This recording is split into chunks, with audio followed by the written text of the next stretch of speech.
संकटों से उभर जाएगा। इस कथा को सुनने वाले तथा हुंकार भरने वालों का जीवन आनंद से भर जाएगा, सारे दुख दर्द दूर हो जाएंगे।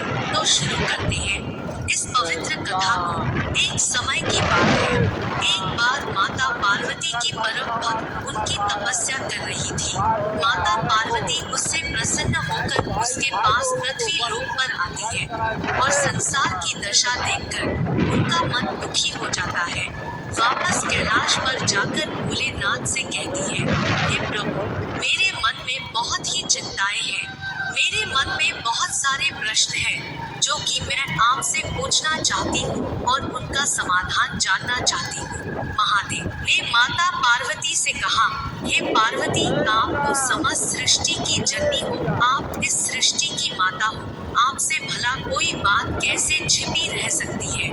भगवान भोलेनाथ के मुख से यह बात सुनने के बाद माता पार्वती ने कहा, हे प्रभु, आज मैं पृथ्वी लोक पर गई थी।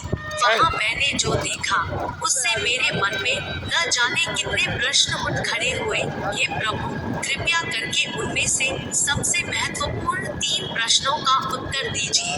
माता पार्वती की बातों को सुनकर भगवान शिव जी ने पुनः कहा, हे देवी, आप जानना चाहते तो मैं अवश्य ही आपको आपके प्रश्नों का उत्तर दूंगा। मुझे बताइए, आपके मन में कौन सा प्रश्न उठ रहा है जिससे कि आप इतना व्यतीत है। माता पार्वती ने कहा, हे भोलेनाथ, मेरा पहला प्रश्न है, संसार में सबसे मजबूत लाठी किसकी है? और दूसरा प्रश्न, सज्जन और भक्त व्यक्ति दूसरों की डांट क्यों खा लेता है?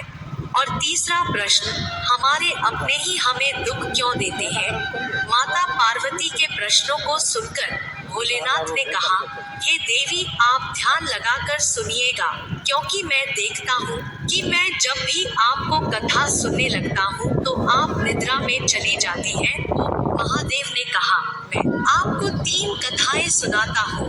इन 3 कथाओं में आपके तीनों प्रश्नों के उत्तर हैं और जो भी मनुष्य इन कथा को सुनेगा वह अपने जीवन के दुख संकटों से मुक्ति पाकर उसका जीवन तरणतार हो जाएगा।